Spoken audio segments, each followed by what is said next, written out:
He who is coached will have his potential destroyed. A discourse. There really is little to no maliciousness or ill intent by any coach, whether it be in business or sports or in life. Life coaching is essentially an oxymoron. But regardless of the fact that there's no ill intent, where there is a lack of understanding, there must be destruction. An illustration may help to make this more clear. Imagine an individual is throwing a baseball and he is told that he is standing in a room or he is standing on a field and he's told to throw the baseball as hard as he can into the net. The human being will make a movement. He'll make an action. He will perhaps, from an observer's point of view, have the left leg very far forward and his right arm very far back in order to create the greatest amount of leverage to throw that baseball as fast as he can into the net with as much power and speed as he can. Very well. What coaching does, what the coaching societies, the entire industry, because they are not based in truth, they are based in form, they are based in cosmetics. What they will do is that they will watch this individual and they will say, okay, we're going to teach others now how to throw as hard and fast as him. So what we will do is, okay, we will get a player and, well, we will watch the original player first to see how he did it. And we will take videos. And then we will capture angles. We will capture the angle of his arm, the angle of his front knee, the length of his stride. Then what they will do is they'll say, okay, we have noticed that the best players, when they pitch, when they throw a fastball, when they throw something hard and fast, their right arm will be at this degrees. The right elbow will have an X degree bend in it. Their left leg will be this many inches past their right leg. Their left knee will have this kind of bend in it. And they will contort the individual. They will make him adhere to the form which is reminiscent of all of the great players. So they will tell him, you do that too. This is very typical. This is par for the course. This is typical of human beings. And it doesn't matter if a human being becomes a coach or he becomes a construction worker or whatever he becomes. The human being is still a human being. And since all human beings, virtually all human beings, do not have a basis in truth, they do not seek truth. They go to school and they get a certificate and then they practice the things that they were taught in school in the real world because they think that's real. And if you examine the number of people who become successful in anything, it is extraordinarily small. It is less than 1%. That by itself demonstrates the complete inefficacy of coaching and essentially topples the entire industry on its ear. So they will tell the individual to copy the form. And they may even be so generous as to give a range. So your elbow does not have to be at X degrees. We have noticed the best players can be between X and Y degrees. So you have some playroom there. So you feel free to use your own ingenuity to make it 30 degrees instead of 37 degrees, if you wish. And they call that coaching. The problem is that when the individual assumes that posture, when the individual has the right arm at the correct range of degrees and the left knee at the correct range of degrees, the ball doesn't go fast.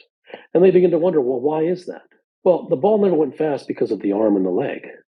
If someone simply, this is an example, if someone just simply stands there, raises their right arm to the appropriate degree, and then bends their left knee, and there's nothing inside of them, there's no muscular contraction, there's no flexing, there's no intent.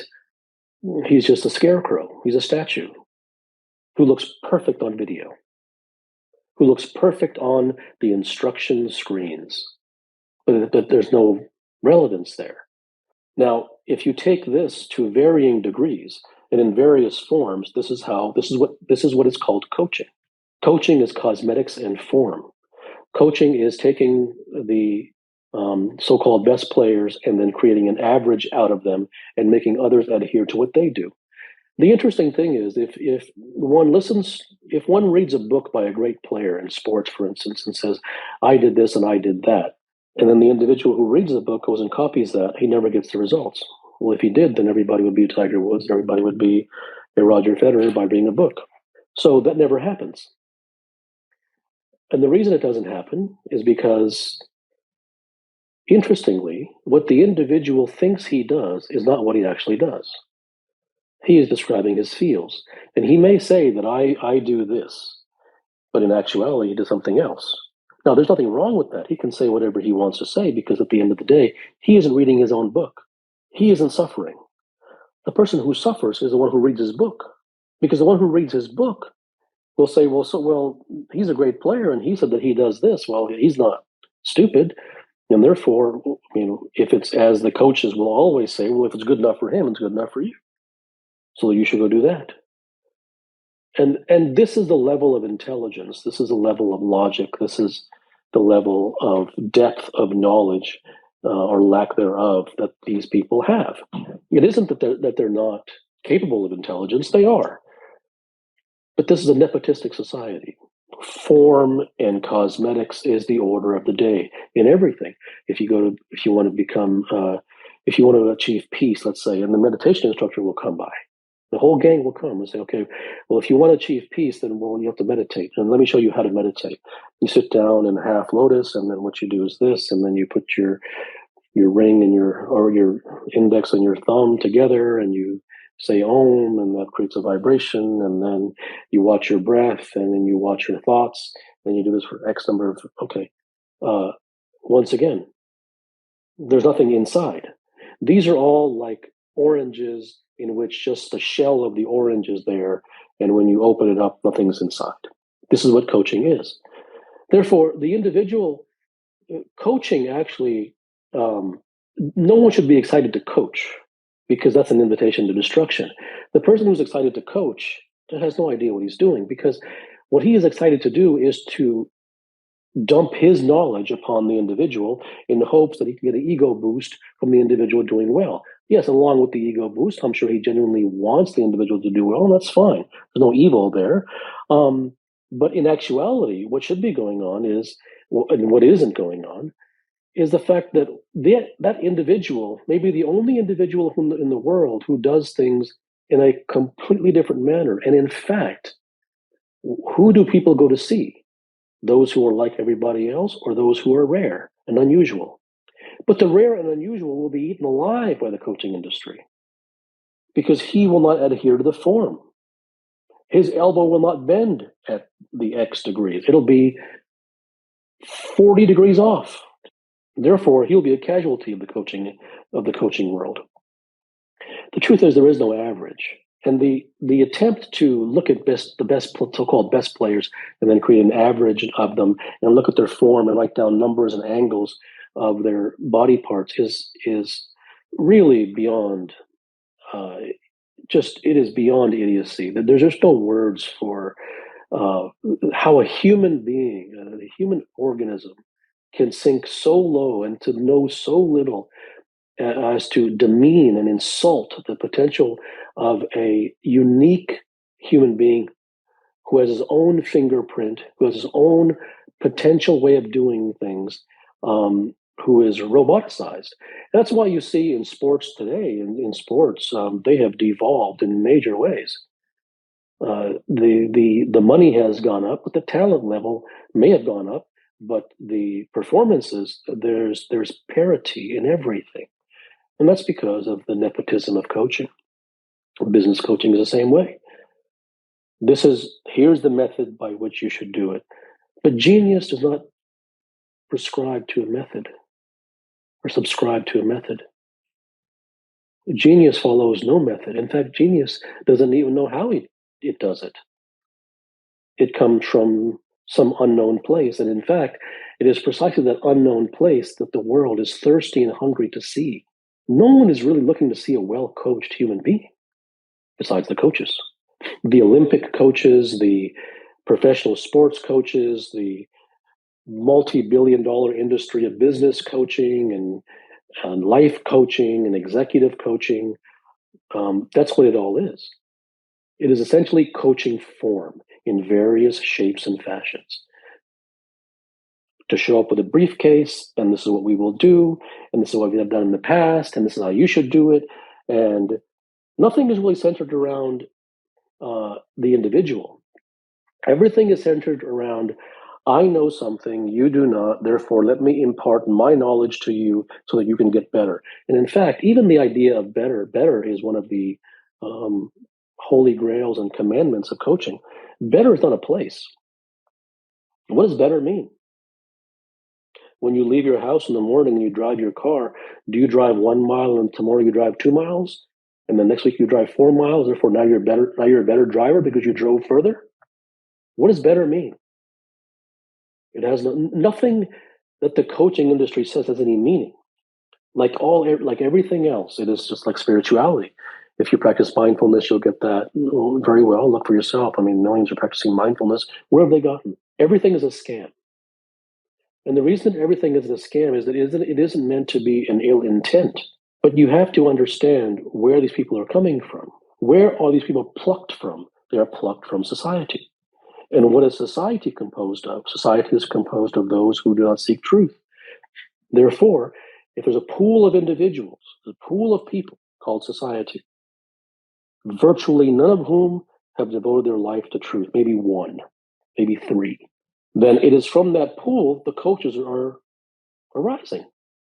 Therefore, by definition, any vocation that these people practice, any organization that they create, any industry that they forge is based upon untruth, because the composition of that society, of that institution, is by those who do not seek truth. Therefore, one should not say that they will not seek coaching. They can seek whatever they want. I am not here to help someone make the right decision. I don't care what anyone does. It's up to them. If one wishes, then they will look into the fact that coaching is virtually guaranteed to destroy their life. It is, and those who succeed with coaching are the same thing as those who succeed with school. They don't succeed because of it. They succeed despite it. Namaste. All coaching is over coaching. A discourse. One must see this through the eyes of the truth.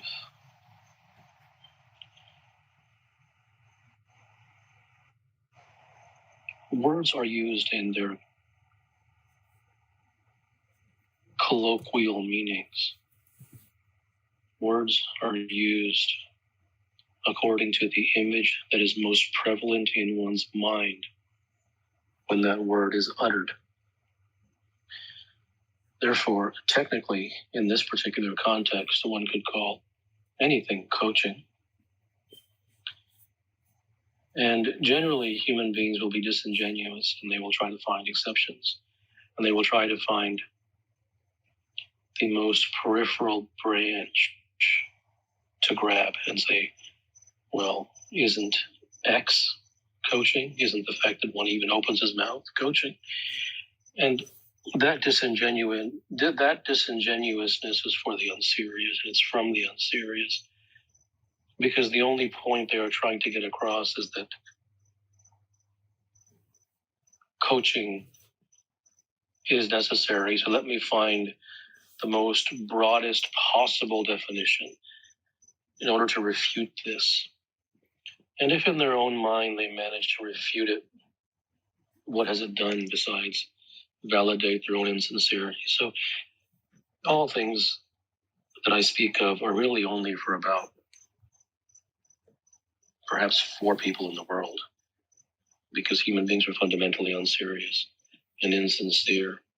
Therefore, they play word games, and they are here just for a showdown or some kind of debate. But what this means is that coaching, the very image that pops into one's head when one hears is do this and do that. Coaching, the very word to coach someone, is to tell him to do this and not to do that. The very essence of coaching is that it is, the very word is pregnant with the meaning to coach someone. The problem with coaching is that because it is only done in a prescriptive manner, and it cannot be otherwise, and the reason it cannot be otherwise in a practical sense is because human beings know nothing besides prescriptions. That's all the coach was taught to do. That's all he's going to know. And the very fact that a coach who doesn't prescribe is ludicrous. Then why would he coach if he has nothing to prescribe? So everything is based upon prescribing. That isn't a rule that's being broken. The trouble with that is, the effect of that is that a human being's greatness can never be revealed by telling him to do this and not to do that. Because the thises and the that's that he is told to do and not to do are based upon tradition, are based upon prior experience, are based upon the coach's own experience. And every human being's experience is limited. Because every human being only lives one life. And in that one life, they only come across X content and number of people. In that one life, they only come across X content and number of concepts. Therefore, all that they know is their own belief and opinion, perhaps supported by some modicum of evidence that might have worked here or there. In other words, coaching is not truth. It is based upon limitations.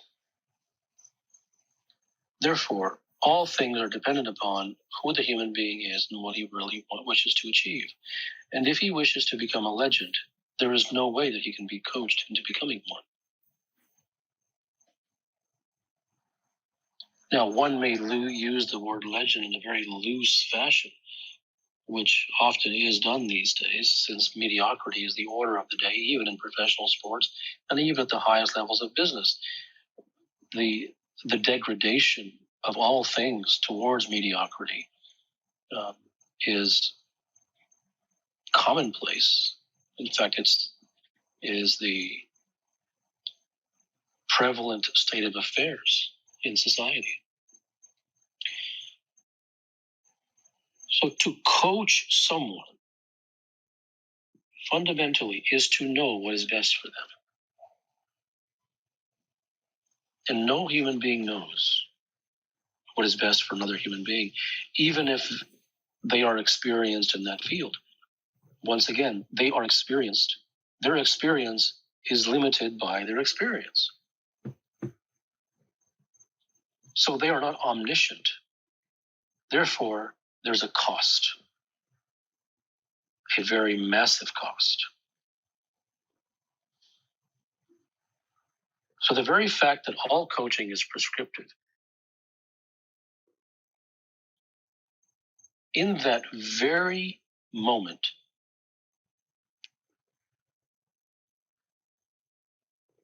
makes it a massive limitation.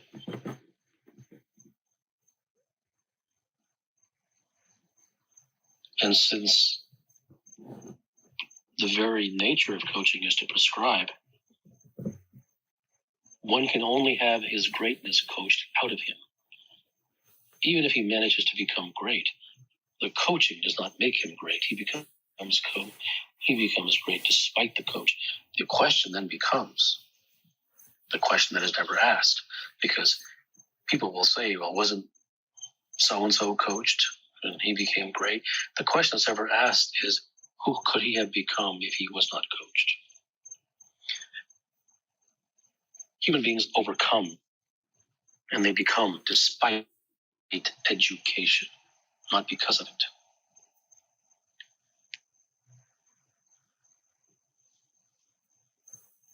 Therefore, nothing is right and nothing is wrong. And if questions are posed which say, well, isn't X coaching and isn't Y coaching? The only reason that question is asked is so that they in their mind can breathe a sigh of relief to say, okay, well, at least something can be coached. That's the only reason that question is being asked. It isn't a natural desire to learn what is truly being said, and nor should there be. You don't need to learn what is truly being said. This is for very few people. This is for the truly sincere who want to learn. Not because they should. It isn't good for you. It isn't proper. It isn't recommended.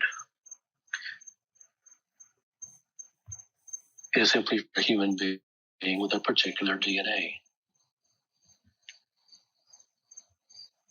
And then people will ask, well, isn't what you do coaching? The honest answer is I have no idea what it is that I do. And it isn't a good thing or a bad thing, but I don't really coach anyone. Once again, one could use it in the broadest sense and say, well, isn't that coaching? One could even say, isn't this talk coaching? So one can turn anything into anything. And therefore, it is for that reason that sincerity is of the utmost importance, because if it is not present, then it is just a empty question answer fiasco of the insincere playing word games because they don't have any interest in the topic, and they simply want to get past the word so that they can validate that coaching is in fact necessary, and let me breathe a sigh of relief and have coaching in a usable sentence where, I have found one instance in which coaching is valuable. So those questions will not be answered. Namaste. Guidance. A discourse. To ask a question which says, I have two choices. Which road should I take? I have two options. I have two things that I'm thinking about. Can you tell me which one I should choose? That is not a real question. It must be understood that there are no correct answers. In order for guidance to be given in this particular domain, there must be heartfelt sincerity. Sincerity is not a must, but if it is not present, there is no point in speaking.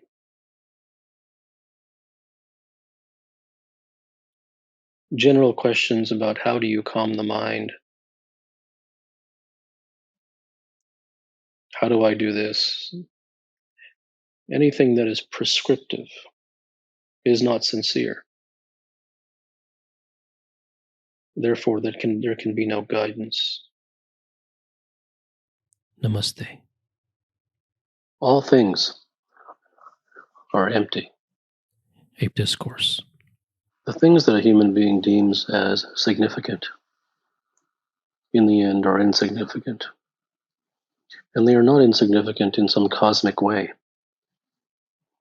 The human being comes to see that they are insignificant. The things that one places faith in fail him. The things that one relies upon desert him.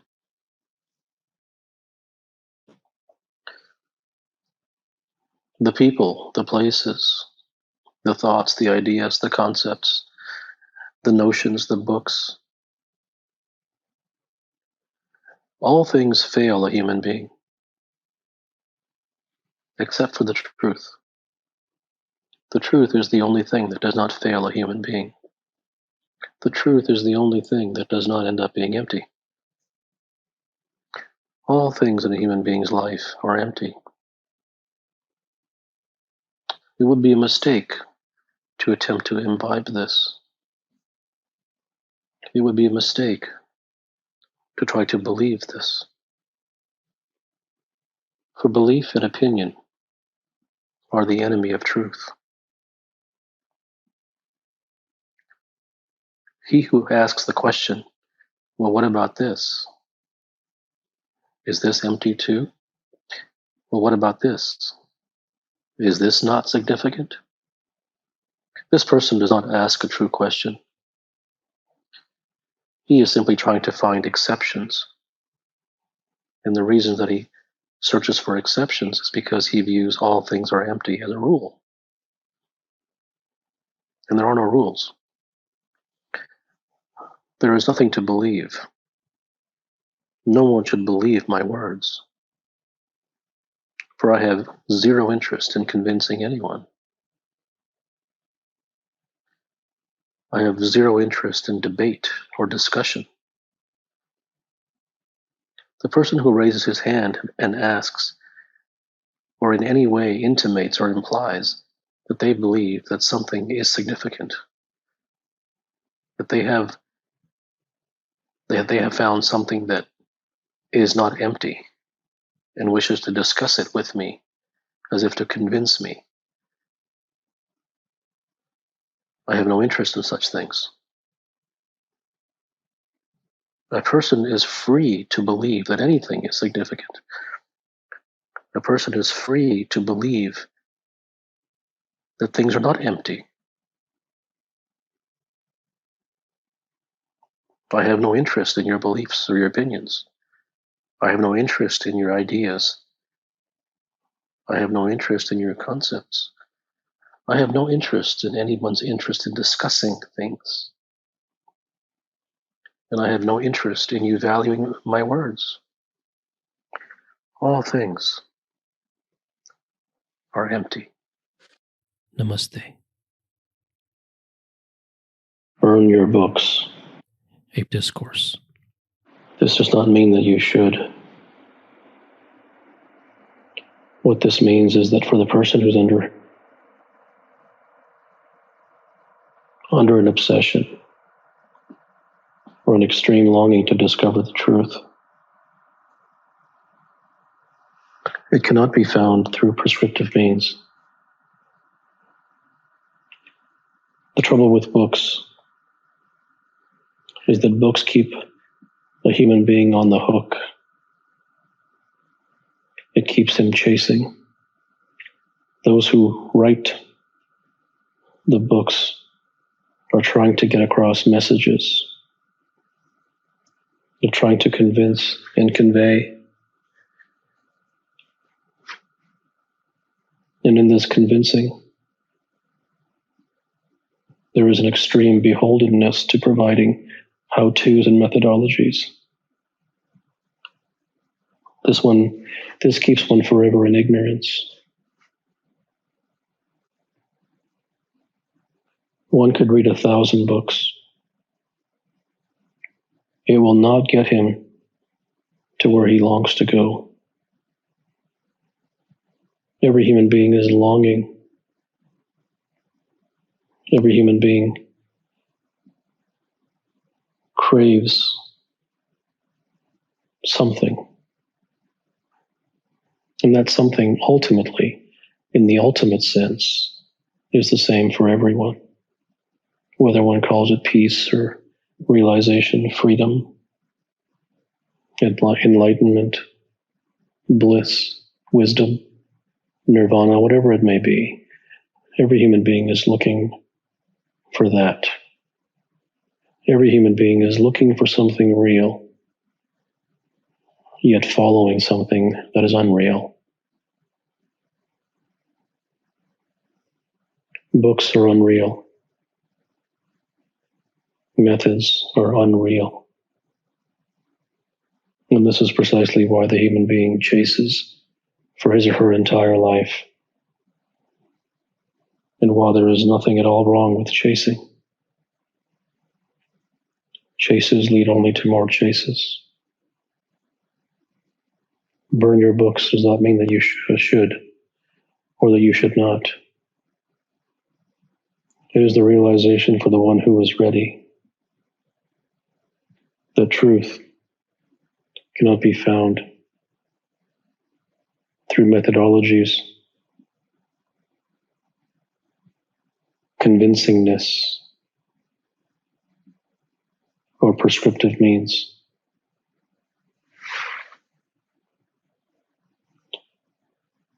any questions that may arise regarding those who wish not to burn their books. There is no reason to ask such a question, for there is no compulsion to burn your books. It is not recommended. If you wish to keep your books, it is fine. Burn your books. It is a truth, not a recommendation. Namaste. Another dimension of living. A discourse. There is another dimension of living which is beyond that which human beings face and experience in their traditional lives. There's a dimension that goes beyond everything that human beings used to. It is beyond the judgment of oneself. It is beyond conflicts, interpersonal relations. It is able to get along or to change behavior, become this and that. It is beyond the tried and the mundane, and composes the typical human life. Any questions about it can only come from the standpoint of a traditional human existence. For one might ask, well, he is asking from the place of one dimension, and therefore the answers that he receives, he will not be able to, because he exists on the other side. And the questions which come on that side of the wall can only be heard by answers that also exist on that side of every question to a chase, every question to the attainment of pleasure, which is the only thing that the human being knows. How to get more, how to become more, how to become happy, sorrowful. To give someone techniques to try to help someone become happy is simply more of his traditional life. It is simply to exacerbate his chases. There exists a different dimension, which is far more of the gods of the traditional domestic. The traditional domestic life can only provide so much, and even at that, it provides very little. Domestic existence takes from a human being the normal societal and worldly way of living. The way of thinking, the way of viewing is simply a pool of pain, disappointment, uncertainty, anxiety, fear. To jump upon a question which says, how do I end, to seek a prescription in order to feel better. What gets through, gets through. And if something spawns an immediate question, the truth has not gotten through. There is a different dimension of living, which is beyond what the human being has, which is what the human being was ultimately meant for. There is a different dimension. Questions will be allowed. Some may receive a response, others will not. Well, no one needs to elevate their consciousness. These things have no meaning. These are just words from the spiritual jargon that has been released into society like a poison. No one needs to elevate themselves into a higher way of being. Namaste. A life that is uncommon. A discourse. Examines it from the standpoints of events and circumstances. And then he grades it according to the positive and the negative things that are happening to him. This is a very small life. This is an entirely limited examination. And such a thing is not living at all. There is no compulsion to live. There is no rule or law which states that one must live in a certain way.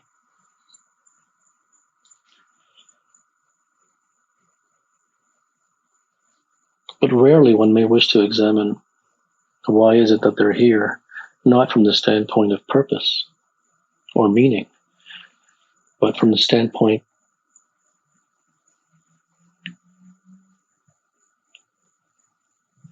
of the nature of their daily existence. The human being ends up living his life in order to do chores. Domesticity is, in many ways, a criminal affront against the natural state of a human being. And while from a practical perspective, things do need to be done in order to live in this world, things that may be rather routine,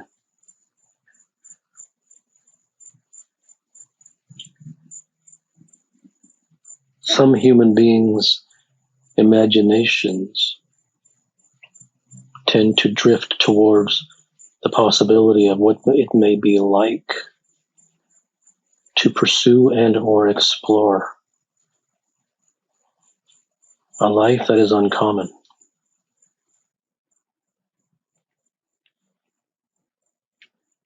And commonness is perhaps the gravest error of all.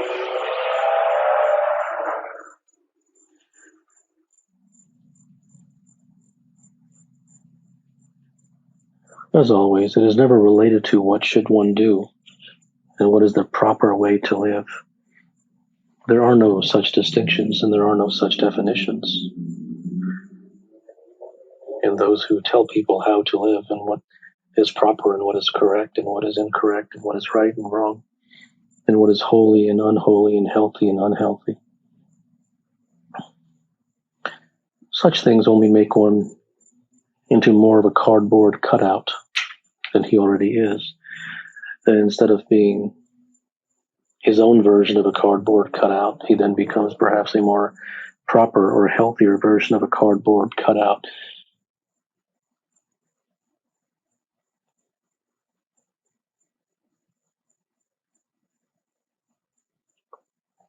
Rarely does one examine, but the rare person does. What is his life? What is it that he does every day?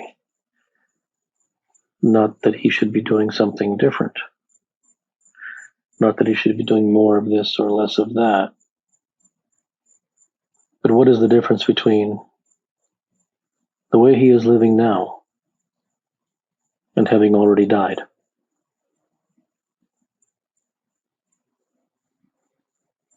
The human being is alive only in a clinical sense.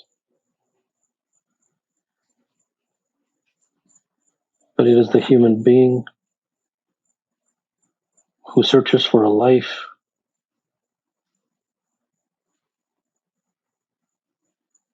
that is beyond simply the clinical, that has a possibility.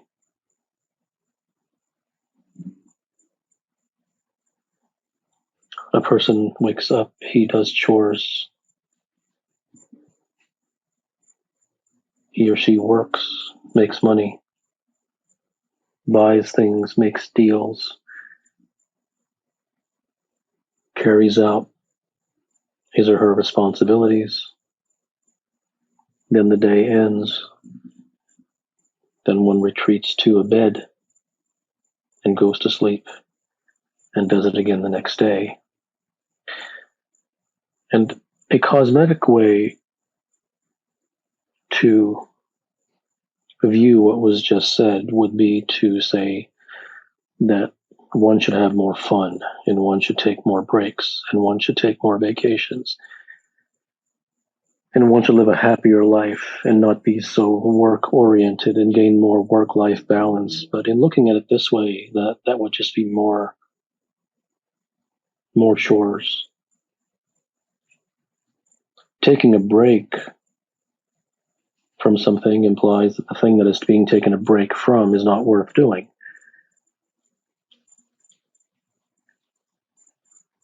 And taking a break to do something pleasurable is simply a short-lived treat. And if one recognizes that he or she, within moments or days, is about to once again return to the doldrums, of what use is the break? It is simply a prolonging of the inevitable. So work-life balance and all of these things are once again an example of society's ways of putting band-aids and plastic patches on things. The real questions are never asked, and the real things are never explored.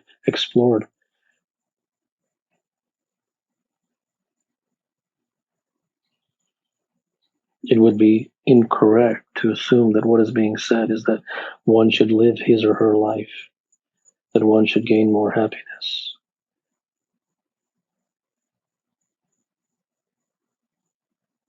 Whatever one gleans from this, they glean. Whatever the words create inside of a human being, they create. There is no prediction of what they might create, and there is no hope that they should create X or Y. These words are simply being spoken.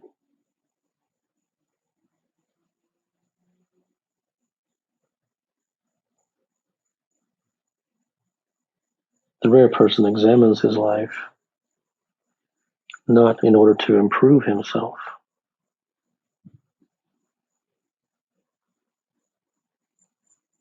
but because he finds that something is forever missing.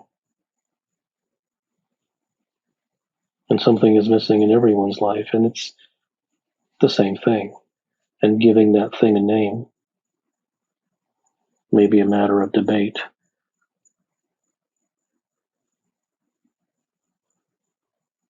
But whether one is rich or poor,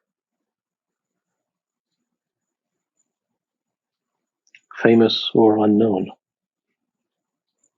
the thing is missing in everyone. Therefore, a serious person examines what that thing is, not to give it a name,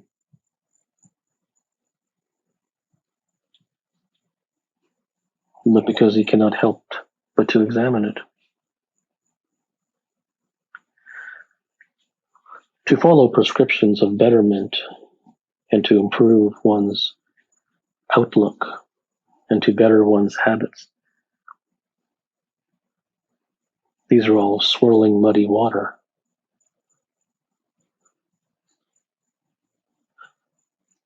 For while they may provide an uptick in the number of doses of perhaps happiness that one may gain, no sooner do they arrive than they are gone once again.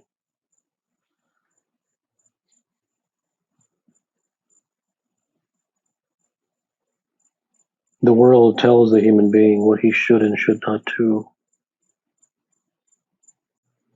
And because the human being spends his life following these tenets, ideals, concepts, and prescriptions, he or she never truly has the occasion or the intent to explore their life. Not from the standpoint of success and not from the standpoint of gain,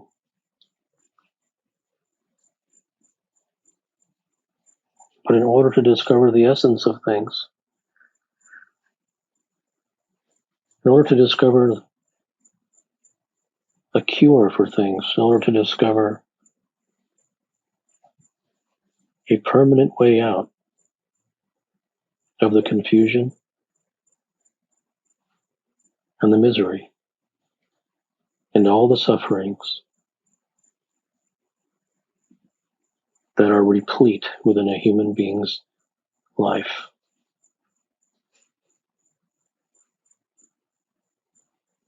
There is nothing to do. there is nothing that one should learn. For to do and to learn implies an ulterior motive, and the ulterior motive is forever short-lived. Therefore, it has no currency.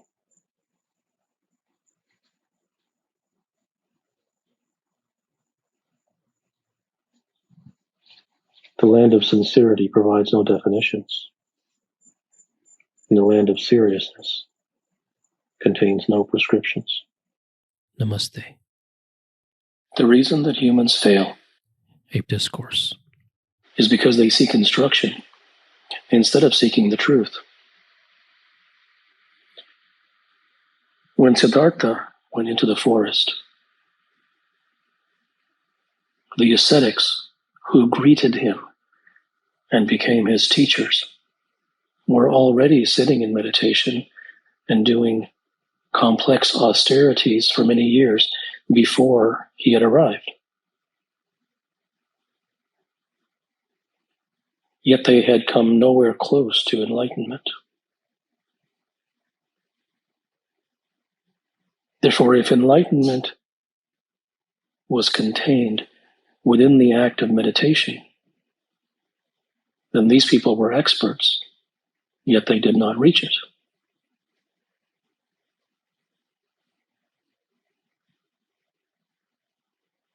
This is the same for all human beings. Human beings spend their lives failing at almost everything. It does not mean that they never taste success. They do taste success. Some of them. And even the ones who do taste success, they fail in the part of their life that they actually seek and long for the most. So failure is not falling down. Failure is never having reached the goal, ever. And the reason that that happens is that a human being is always looking for something to do because he has been conditioned by the concept and by the notion that there is something that if he does correctly, it will lead him to success. But he does not use even simple logic. And simple logic would state that since he is being given that information, that others are as well. He is not hearing that information from an ascetic or a master at 27,000 feet in the Himalayas. He is hearing that from some ordinary coach or priest or pundit or speaker or author or whatever it may be. And whomever he heard it from, that same individual has told the same thing to many others. And yet they also are failing just like him.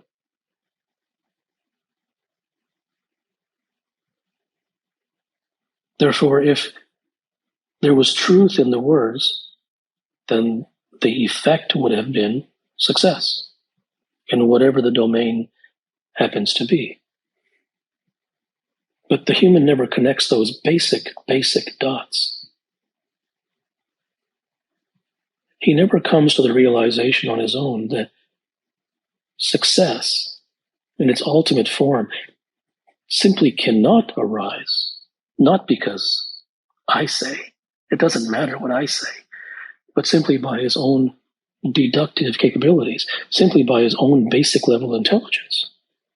That if what everyone's saying worked, then most people would be successful. It doesn't get simpler than that.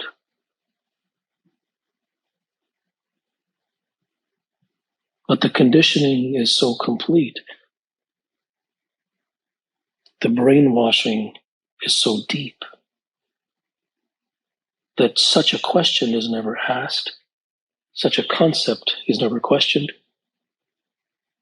and one continues on in their life in a robotic fashion under the motivational power of hope. that maybe if they try yet one more thing, that might work. And the trouble is that a human only has so many years to live. So at some point, the question must be asked, how long will you continue to do something while receiving failure after failure? The human doesn't have an answer for that question because, quite honestly, even if he abandoned the practice, even if he abandoned the prescriptions that he was given, he has nowhere else to go. He would simply replace them with a new prescription. Therefore, there's no reason for him to stop. If success were prescriptive, then everybody would be a success.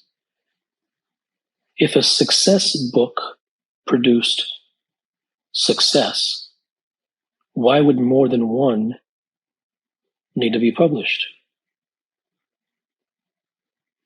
If a success book or a motivational book or a habits of successful people book or whatever you want to call it, that sells millions and millions of copies, then that means that it should have produced millions and millions of successes.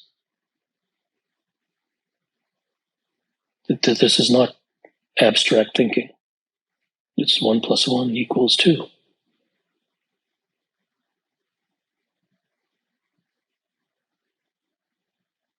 And if the book does not produce that, then that means the book has no value. Now, people will come back and say what they always say.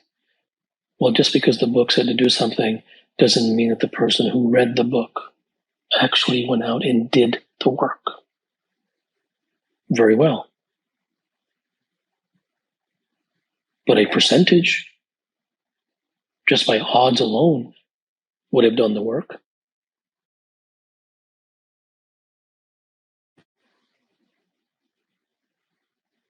So forget the 90%. What about the 10%? Do they become a success?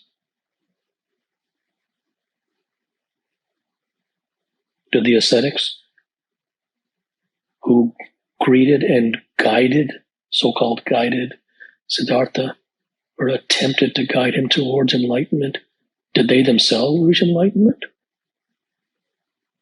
And even if they didn't, were they able to coach Siddhartha towards enlightenment? Now, how this will oftentimes be heard is as a slight against the ascetics or a slight against the motivational speakers and authors. It isn't a slight at all. It is simply evidence.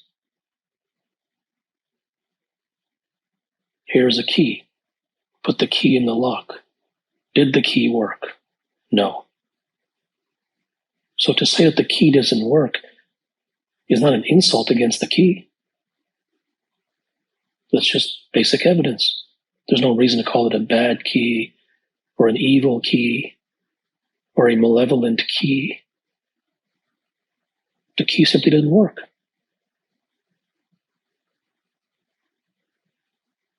But humans do not look at things in this way because they're occupied.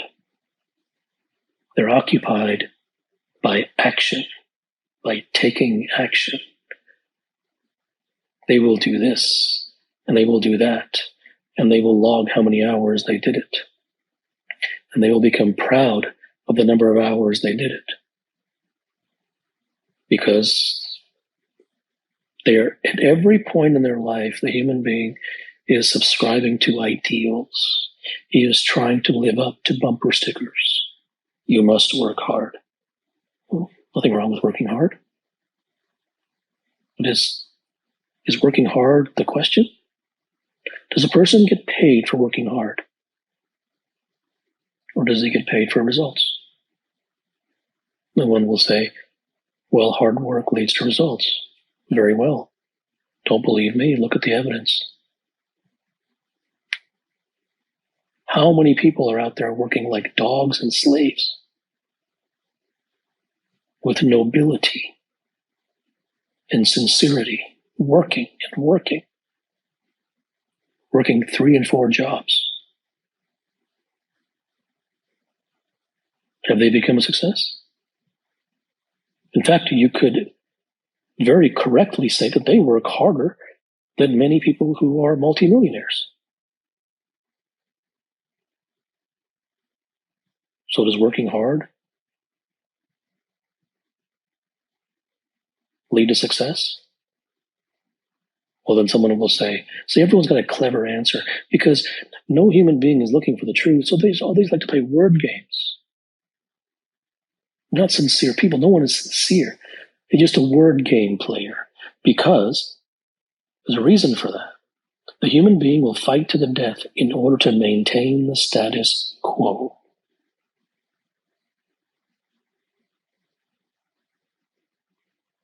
So they will say, yes, fine, very well. Working hard does not lead to success, but sitting home and watching TV will not either. Well, quite honestly, there are many people who sit home and watch TV and make millions. When the market goes up, they make millions. When the market goes down, they make millions.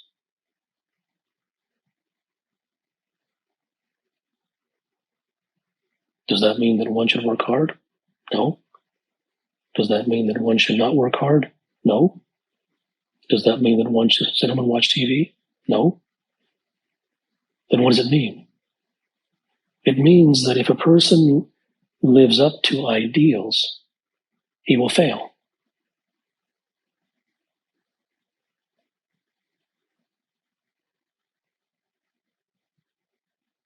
If a person lives up to ideals, he will fail. Because ideals work only in books. The world of reality is far more grainy, uncertain, non-linear. But in a book and in speeches, everything is it's a captive audience. It's a vacuum. The speaker says this, and every 7 minutes he tells a joke, and the audience laughs, and then they all go home and fail again. The person may want to ask himself, how many speeches of gurus has he been to? How many thousands of books has he read? How many quotes of famous scientists has he heard? What has anything done for him? Where has anything in his life gotten him? But the human doesn't want to look there. He wants to look and be proud of the fact that he read books. He's always looking for a way to feel good about himself. That isn't a good thing or a bad thing. It doesn't mean that one should feel bad about themselves, but that isn't the question. The question is, did it lead you to success? It wasn't about how good of a person you are. It wasn't about your morality. It wasn't about how hard you worked. It wasn't about how many books you read. No one cares, nor should they. I am shocked that school still exists. Why would anyone hire anyone because of their grades in school? What does that have to do with anything in the real world? Unless you're going to be a professional exam taker. What does school have to do with anything? It's laughable. And this is exactly and precisely what happens when a human being lives his life according to concepts and ideals instead of the truth. And therefore, the inevitable result is failure. And why would it not be? The result doesn't care about the ideal. And the result does not bow at the altar of concepts. The result does not care what the world thinks of him. The result does not attend the motivational speeches. The result does not attend the guru's lectures. The result is a result.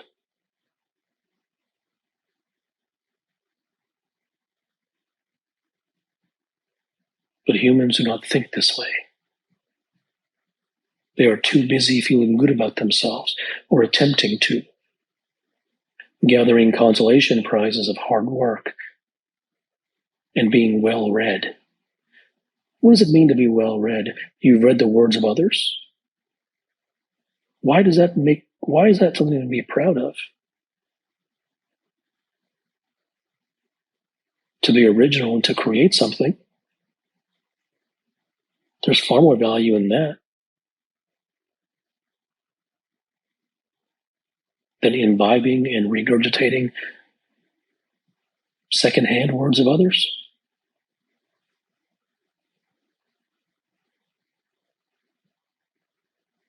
The human does not recognize what society has done to him.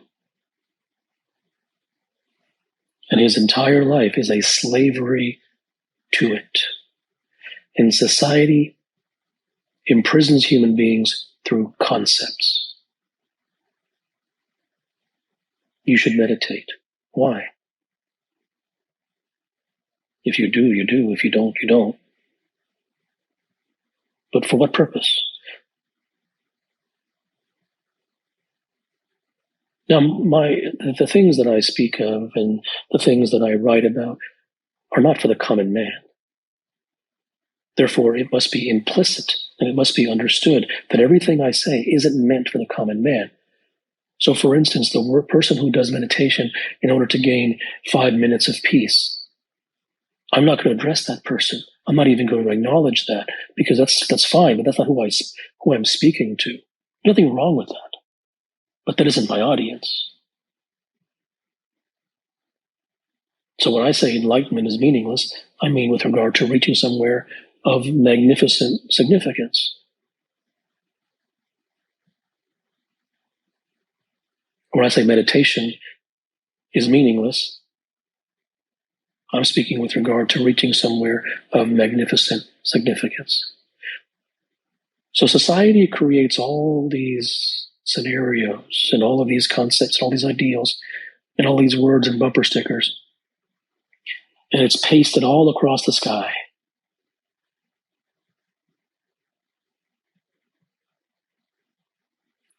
And the human, like a robot, attempts to imbibe and to follow and to live up to all of these things. But none of these things have meaning. The vast majority of the world fails.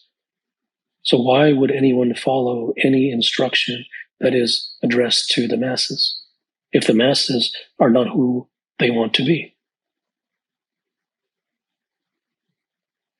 Any reasonable-minded individual would reject that first. Not based upon belief or faith or in what I say, but based upon basic kindergarten level evidence, based upon first grade logic. Does it work? If it doesn't, it does not matter how many ideals and how good you feel about yourself. It is trash. And that's where it belongs. Unless the person doesn't care about success. That's a whole other matter. And that it doesn't pertain to anything that I write about. Namaste. A valuable life. A discourse. If one is able to avoid the pitfalls of societal conditioning, which are difficult to impossible to avoid for the vast majority. The pitfalls of judgment, the pitfalls of prescription, the pitfalls of replacing one thing with another, the pitfalls of self-improvement and self-development and new age and spirituality. These are not small hurdles. A direct, pure, and genuine examination of the value of one's life. What does he do all day? What does she do all day? What does one do aside from so-called work? And even in one's work, is it simply work or is it devotion? Not that it should be devotion. It is an examination. Once again, there is no judgment. If one examines their life in this way, if one is sincere and if one is serious in their examination, they may discover something. They may discover something of great value. It may be for the first time in their life that they were sincere. when no one was watching, when there were no pats on the back to be had. This is a worthwhile life. The serious person who explored in this way has the opportunity to produce a truly valuable life. A life that stops taking from him all that he has. And all humans feel, whether they express it or not, whether they admit it or not, that life has taken everything from them. And if everything is not yet gone, it is slowly on the move. But if one can find something that is of lasting value, that does not leave, that is substanceful, that has the opportunity to lead one to permanence and provide for them at least a fraction of what they have always longed for, then they have the opportunity to create a valuable life. Namaste. What a person becomes is what he exposes himself to. A discourse. It is about understanding. It isn't beating oneself up for not getting it, nor is it patting oneself on the back. It's understanding how things work. And what a person becomes is what he exposes himself to. This is the power of exposure.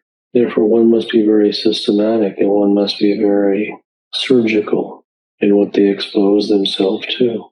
Therefore, if a human being wanted the truths in life, then they would find a domain which gives them that truth or the closest thing to it and expose their brain to it on a regular basis. But that isn't what happens. Instead, the human beings expose them to prescriptions and societal jargon and concepts and theories and religion and spirituality and positive talk and self-help and self-development and all of these things, which don't get anyone anywhere because they're not truth. They're simply a bunch of doings. Therefore, it's comforting to know that if a thing doesn't work, it's because it doesn't work that way. Therefore, there's no mystery there. If one wishes to become warm and he enters an ice bath, it's comforting to know that that shouldn't be a mystery, that he didn't become warm. There isn't a dictionary definition. Truth is that which is non-prescriptive. Truth is that which is fundamental, indivisible reality. And every situation has a truth. Every topic has a truth. Therefore, truth is not divorced from the reality of business and sport and life, whatever it may be. It is involved in the deepest, grainy reality of everyday life, in everything. In fact, it is untruth that has no basis in anything. Namaste. You have wasted your entire life, but it's okay. A discourse. What does the it's okay mean? Well, the it's okay means that there's no reason to be frenetic about it. And there's no reason to try and feel good about it. Because if you try to feel good about it,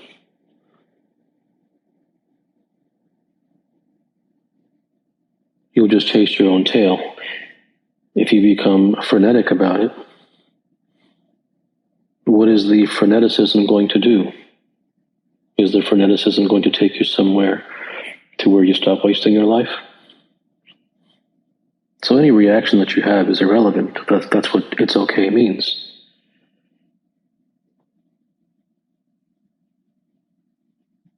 It's okay also means that up until now, you've wasted your entire life. But tomorrow is going to be the same as today. So it isn't like today's going to be the last day you waste your life. And from now on, things are going to be different. Nothing is going to be different. Because if something is going to be different, it would have been different from at least the middle, if not the beginning. Now, sure, there is a possibility that there's a rare individual who has not heard this information before, and therefore he is exposed to a truth that perhaps he has resonated with tonight, and this produces a shock to the system and sends him veering off on an entirely different course. Sure, that's possible. That's possible. That possibility can never be denied. But for virtually 100% of the individuals listening to this, the "it's okay" means that nothing's going to change, because the reason is that your love of socialization, your interest in your iPhones, your passion for the societal ways of doing things, the trying to impress your friends and coworkers, the binge watching television serials, the following one prescription and how-to and method and hack after another, the trying to better yourself through self-help books and spirituality, the practicing meditation, mindfulness, and various different austerities in order to become more spiritual or more better, none of which mean anything. All of those things are not going to change. And they're not going to change not because you should change them or because you're doing it wrong. They're not going to change because within you is an undeniable belief that those things actually mean something. And because you're attached to the idea of meaning and purpose, spirituality and society and self-help and self-development and the gurus and the motivational speakers and the priests and the pundits and the best-selling books and the authors and the media and everything has done a number on you that is so complete, so unwavering, and practically irreversible that is just complete. There's no coming back. The assault is simply too great and the conditioning is too deep. Therefore, you will continue to waste your entire life. And what does it mean to waste a life? To waste a life means that you have wasted an opportunity. And nothing that I say should there be ever a should attached to it. It isn't that you should not waste this opportunity. You shouldn't do anything or should do anything. There's no right or wrong, good or bad. With the opportunity to find truth or realization or understand who you truly are. But because society has conditioned you to seek happiness and pleasure behind every street corner, your entire day is completely and utterly devoted to the search for small doses of pleasure, which you attempt to gather into large doses. And that becomes your entire life, is one large, never-ending chase. And that will never end. And you will never change. And this is not reverse psychology, because I could not care less if you change. It isn't about changing. The person who changes back. It is about understanding. It is about realization. And humans are not wired that way because of the societal conditioning to seek understanding. They are wired to seek prescriptions and how-tos and methods and techniques and 5-step plans and the latest hacks from Silicon Valley gurus and reading the latest books about Stoicism and the self-important philosophical nonsense that everyone wants you to read. And it is just intellectualism in various forms.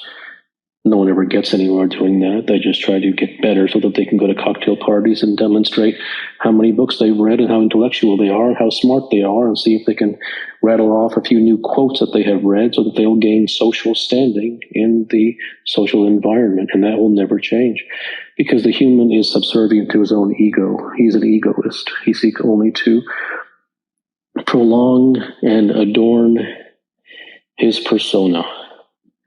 And because these things are so deep within the human being, possibility of that going away is basically zero. There may be one individual, maybe one. And that, to be honest, that one that's out there, or two or four, are very unlikely to have found serendipitously this podcast. So therefore, there are none. Namaste. Experts are liars because they have to be. A discourse. This does not mean to imply any ill intent, because I do not believe that the majority of experts have ill intent to intentionally misinform or to lead people in a harmful direction. I do not believe that. At the same time, the expert has to lie because there is a market only for lies. The number of human beings in this world who are seeking the truth in any topic is exquisitely small. Therefore, there simply isn't a market for truth. Since there is not a market for truth, the expert has no motive or incentive to find the truth because no one is seeking it.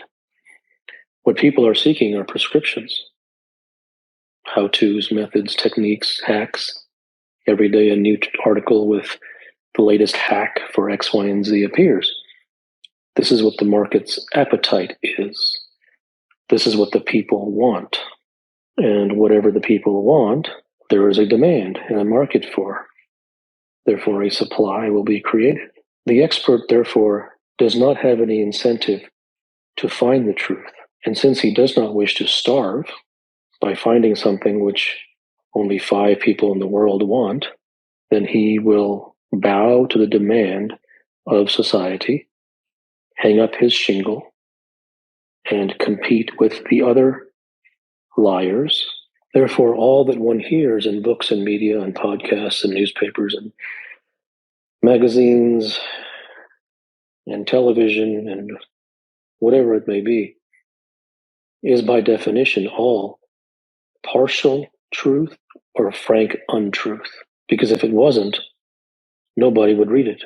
And anyone who wishes to say, well, I have found so-and-so experts who are wonderful and they gave me truth, good for you. I don't buy into that, first of all, and something to you that you think is truth. If you believe that, you're welcome to your beliefs. Namaste. Life problems. A discourse.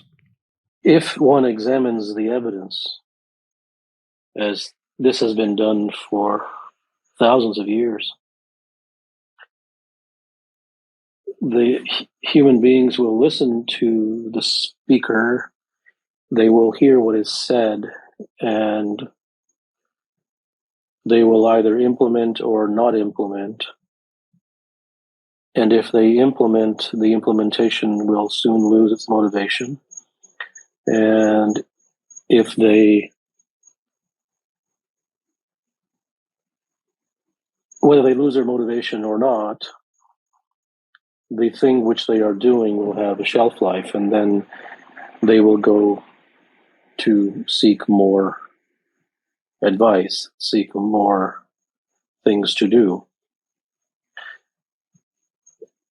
And people don't realize this because the alternative has never been even considered. It has never been put forth. It is a reflexive and given tendency that one comes in order to know what to do. Telling a person what to do to alleviate their life problems or whatever problems they may have, it may sound nice, and one may even practice it, but it does not really need to be said that it does not work. And the reason that that does not need to be said is because there is ample evidence which speaks for itself, not even necessarily requiring one to look in a global perspective, but just in their own life. if their problems were solved by listening to a lecture or following the methods or techniques in a book, then once they had been given those, then their problem should have been solved.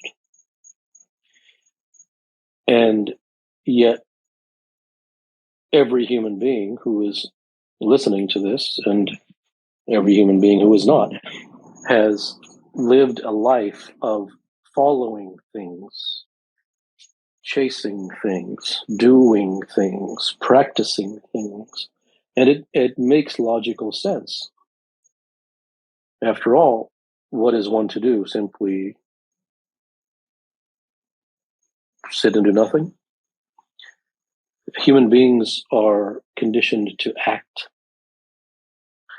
And they feel that by doing actions, they are getting somewhere because it gives the illusion of movement.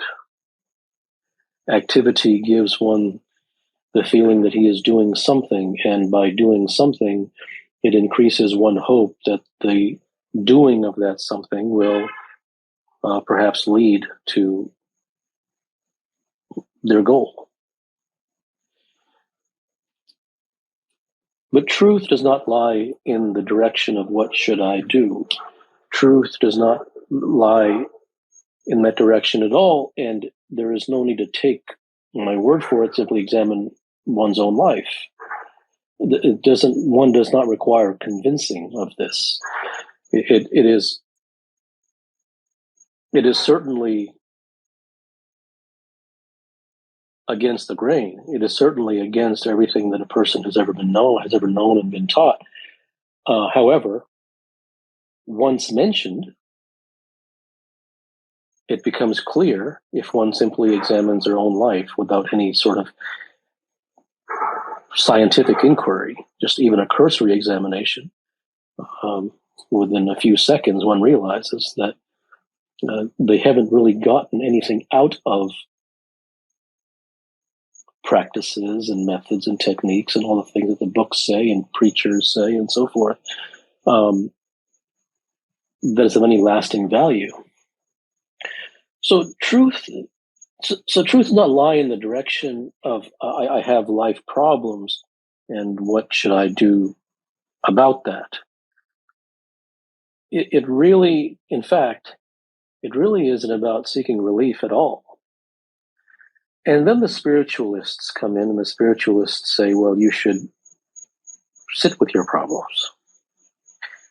And then the person will go and do that. He'll sit with the problem. And after he sits for a while, the problem doesn't go away, and therefore he says, well, I've sat with it as well, and that doesn't work either. And they're correct, because that is a prescription as well. So truth does not lie in the direction of give me something that I can do. The road to hell is actionable advice. And that is completely and utterly, savagely contrary to everything that a human being has ever been taught.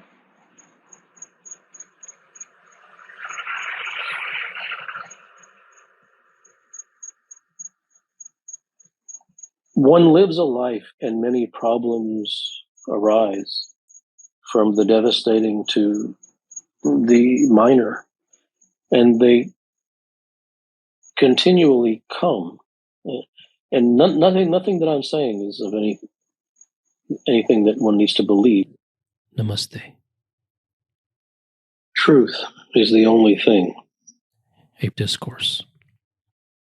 In all things, the only thing there actually is truth. There is no belief in opinion. One can have them, but they have no significance. A belief in an opinion is an attempt to guess as to what a thing really is or how things truly are in reality for any given situation. The truth lives in that reality. The truth is that reality. But everything else is simply a guess at that reality. Thus is fantasy. And therefore that which is fantasy does not exist. Truth is the only thing there is. There is no religion. religion is an institutionalized process to worship the name of a particular god. Spirituality doesn't exist either. Spirituality is simply a bunch of notions and hocus pocus and beliefs and rituals in order to gain some sense of peace or well-being. It isn't real. It is fabricated. Rituals are fabricated.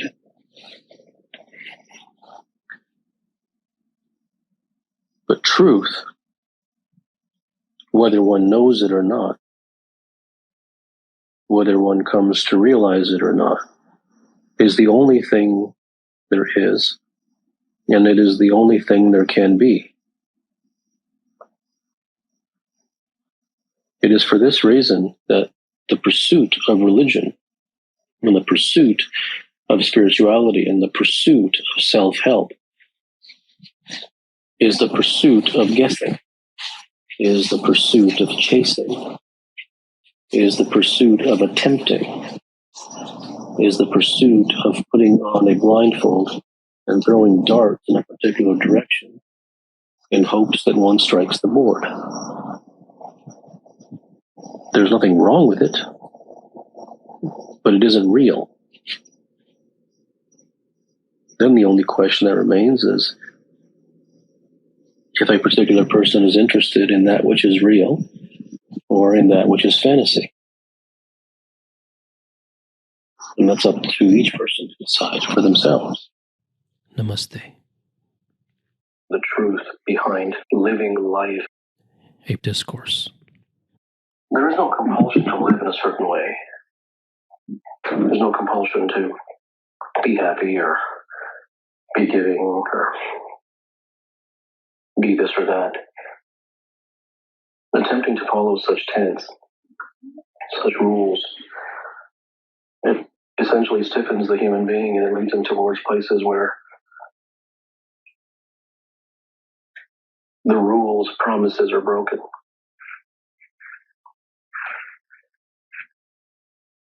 Essentially what happens is that the human being searches within life for things that life cannot give. And even if one were to memorize that truth, it would do nothing for him because it would not be in his own experience. Just because truth is given does not mean it needs to be forced upon oneself. In time, one may come to realize it or he may not. The human being searches within relationship, within people, within friendships, whatever it may be, ways to make himself happy.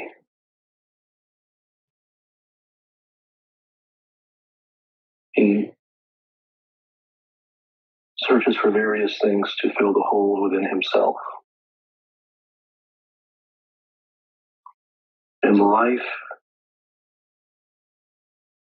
is not created in order to fill those holes, because those holes are created by a lack of understanding.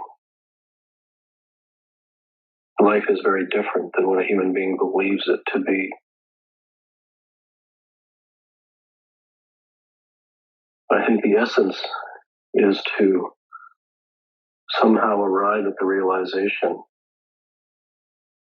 naturally that any attempt to live according to a certain ideal or concept or live up to a certain guru's methodology to be this or be that, or to be happy or to be compassionate or to be joyful, whatever it may be, that is the road to ruin. Because that is not of oneself. That is something that is taken from the outside, put on like a coat, and then being attempted to live up to. These things don't work, and this is the truth that human beings have never understood. And the overwhelming majority of human beings will never understand that, not for centuries, not for eons. It will always be about concepts and ideals and living a certain way and doing a certain thing and being a certain way and changing yourself to become this or that and being less of that, more of this. And that absolutely ties a human being in knots, number one. And even if it didn't tie him in knots, it doesn't work. It's a chase. It is all about realizations. It is all about understanding, and it is all about the natural seriousness to want to understand. And even the desire, and even understanding is not an ideal. There is no such thing like I want to understand that once again, it doesn't matter if the ideal is good or bad, it's still an ideal, it's still a concept.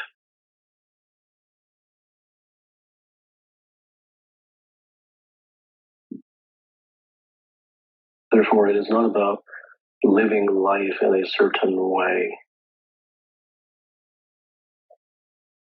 It is about seeing the truth behind things. Because if one sees the truth, the more that he sees the truth,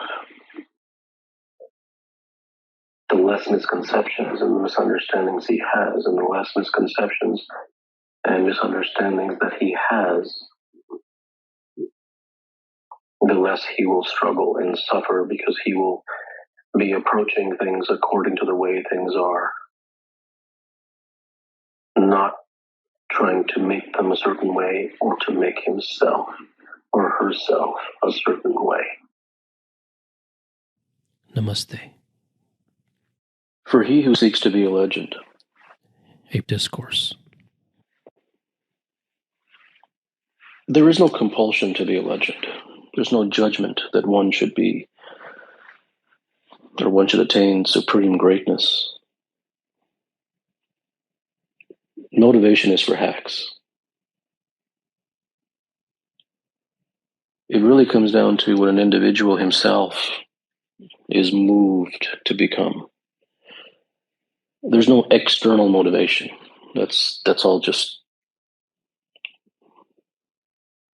mental performance nonsense. All the mental performance coaches of today, they're just dogs. They have no clue about anything related to the mind. In fact, it's an insult for them to talk about the mind because they have no clue. Mental performance has nothing whatsoever to do with psychology. Psychology is child's play. It's romper room. Becoming a legend is for an individual who has it in his bones. This is not about someone who wants to become better or improve or make a little bit more money. You have people who are CEOs and who have built many businesses, and those who are professional athletes, and almost none of them are legends. Now, that doesn't mean that they should be. It only becomes relevant when an individual has that desire and nothing is being spoken about it because they seek to truly become one, even though they've already become successful and they've become very skilled and attained some level of notoriety in their field, but they haven't become supreme. They haven't owned it. And it really is about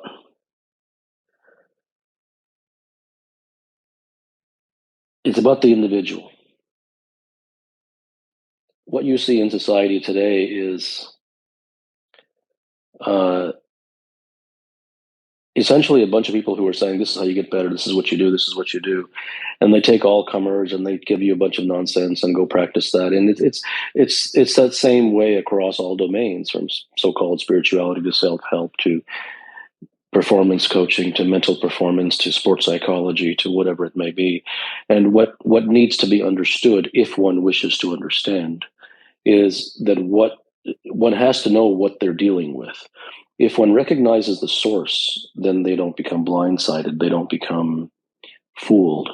What is available today in the world is only one thing, and which is a bunch of prescriptions and empty nonsense, and a red and blue pills and incremental improvements and 1% better and all of these things. It's all that's available.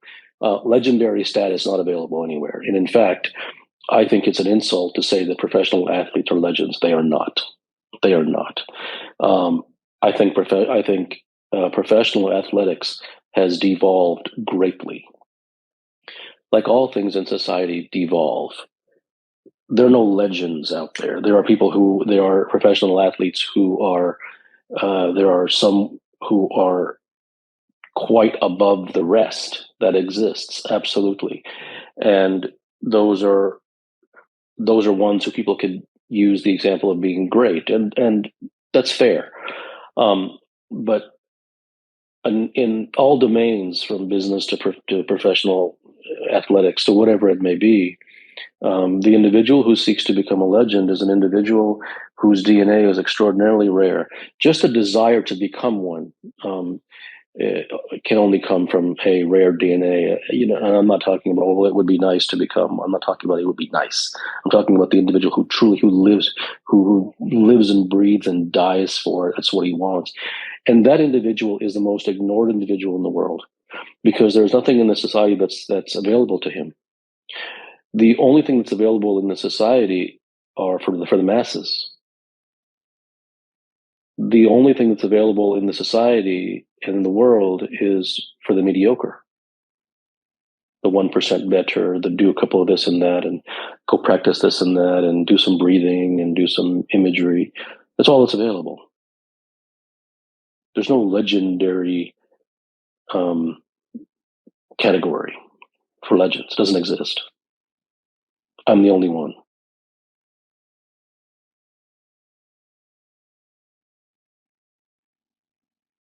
And there's a reason why it doesn't exist. Because there's no volume. There's no demand. And where there's no demand, there's not going to be a supply. And that's fair. That's wise. Why would someone create a supply for which there's no demand? That's proper. But so what is it, for the rare individual who seeks to become a legend, what is it that allows that to happen? Well, it's the truth. It's that simple. It's the truth. A human being wishes to become X, and then he goes to all the minions and the coaches around the world, and one person says this, and then the next person says the complete opposite, and the third person says the opposite of that, and the fourth person says this, and the fifth coach says this, and they're all just guessing. There's no truth. But if someone gave him the truth and said, I think I did a private discourses on this recently, if someone gave the truth, this is the truth. I don't care if you do or you don't. This is just the truth. This is the raw, unadulterated, unvarnished, undecorated, unpackaged truth. Then that is the straightest line there is to what one seeks in anything. Everything else is a chase.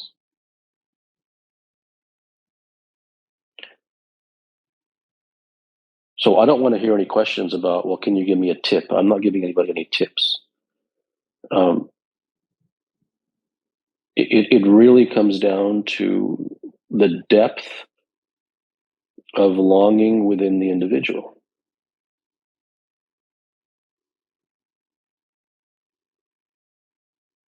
The individual who, for whatever reason, whether he already has that longing or it has come to him somehow in recent times, or it wasn't there before and now it is, whatever the reason may be, that individual will be genuinely interested in nothing but the truth,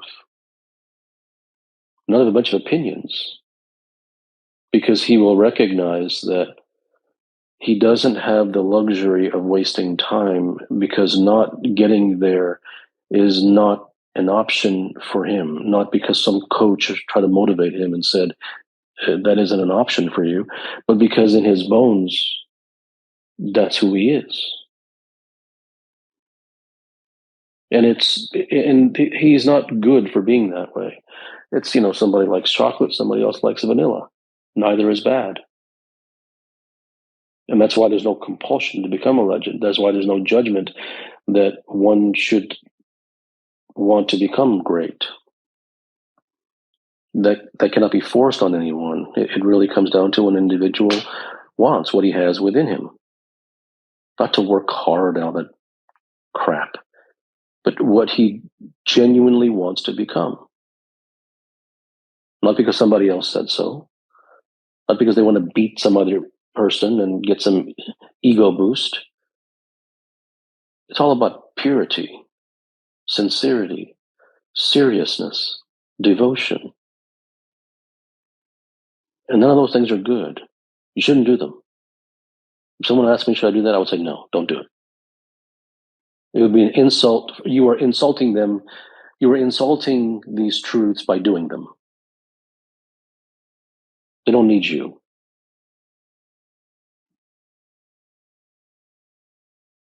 If they arise, if the desire for them and the longing for them arises within you, and it is there, then it's there. Namaste. Your entire life is a lie. A discourse. Upon hearing this is not a caution or a recommendation or a call to arms or something that one should feel compelled to go and change. There's no compulsion to jump in the air and say, oh no, my life is a lie. Allow me to go change it. And quite frankly, telling someone that their life is a lie or that they're wasting their life or whatever it may be, the effect that these things have on people is negligible. There is the odd and occasional individual who perhaps already feels this way, and therefore this resonates, and thus it is a reinforcement of something that perhaps he already feels, and for that reason a resonance occurs. But there's no intended recommendation here that one should not live a lie. It is simply a statement of truth. A human being's life is a lie, not because he has done things wrong, not because he has made the wrong choices or he has been bad or that he is evil or that he intentionally is wasteful. His life is a lie because all that he is swimming in is lies. From the moment that he came into this earth, all he has heard is lies. And a half-truth is a lie. He has been given the bits and pieces of things. He's been given one fragment of an overall picture. He's been given outright lies. He's been told to do this and that. He's been promised that if he follows this or practices that he will get to X, Y, and Z. And he is told that he should do this and he shouldn't do this. And the entire picture that has been painted for him has all been a lie. And the source of those lies is basically all of his friends, his family, all of society.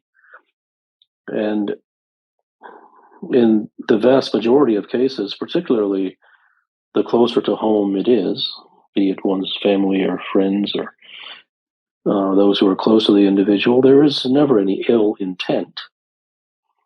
It is just that humans do not seek truth. They've been conditioned for so long by lies that they begin to parrot those lies. They begin to regurgitate those lies. What a human being becomes his environment, and if one lives in an environment of lies, the only way that he won't live in lies is if he is so adverse and has such a distaste for society that he completely and utterly walks the other way upon contact. But such human beings are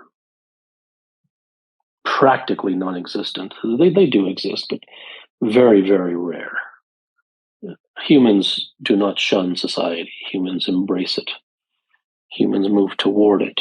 And in doing so, they move towards lies. So whatever one thinks are the cause of his problems are lies. Whatever one thinks are the solutions to his problems are lies. The lies extend so deep that even the attempt to solve one's problems has nothing to do with the real thing that one is most effective in pursuing.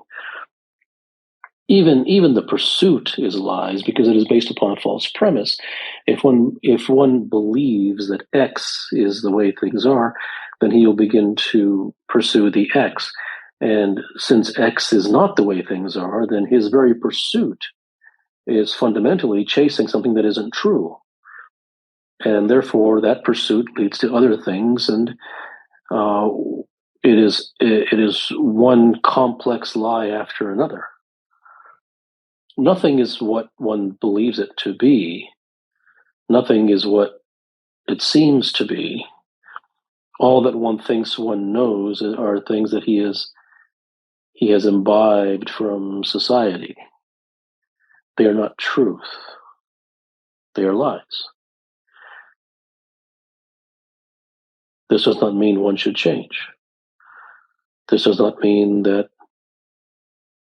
one should stop living in society. This does not mean that one should wear earplugs or put cotton in their ears. This does not mean that one should stop reading books or stop watching the media or stop listening to intellectuals or stop listening to mental models or stop following prescriptions or stop following religions or stop following spirituality or stop following self-help.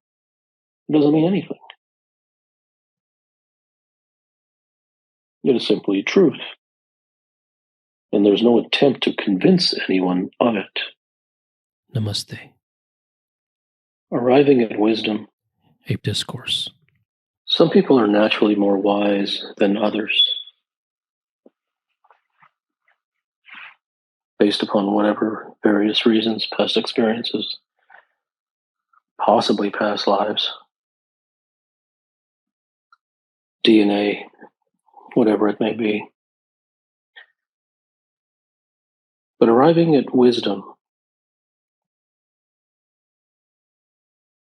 like arriving at truth, is very much an against the grain endeavor because it moves against the familiarity and the comfort and essentially all of the knowledge that a person has held on to and has imbibed. It is contrary to everything.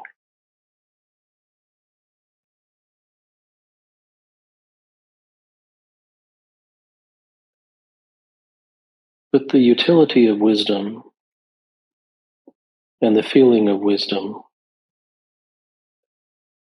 are things that are irreplaceable. The utility of wisdom is it leads to an effective life. It leads to a peaceful life.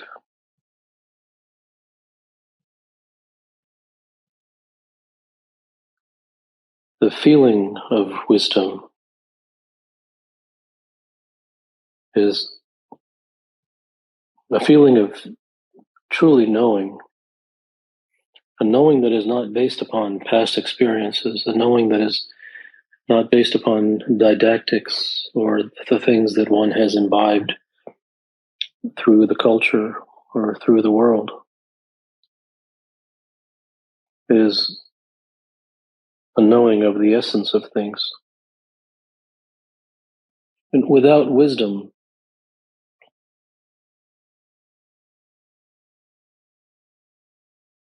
there is only chasing. There is only failure. There is only movement in circles. It is to move through life never knowing the truth. It is to move through life revolting against this and that and hoping for this and that, never recognizing the essence of things.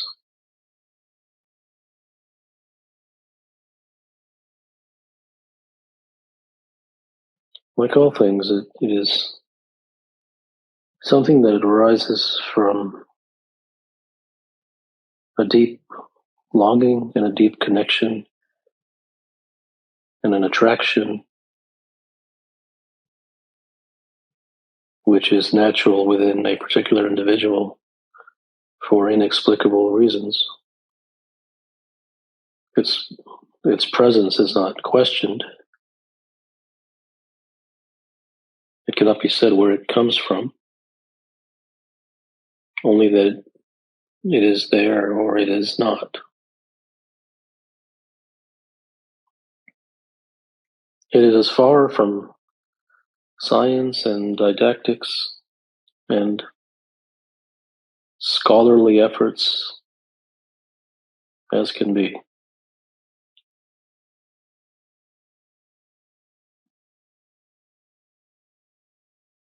And it is acutely necessary to live a life.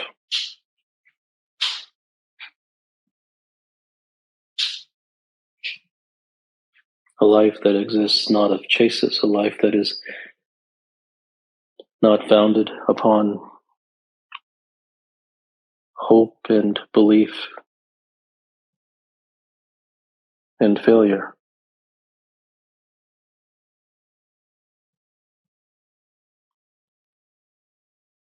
Nothing can be more necessary. They don't succeed because of it. They succeed despite it. Namaste.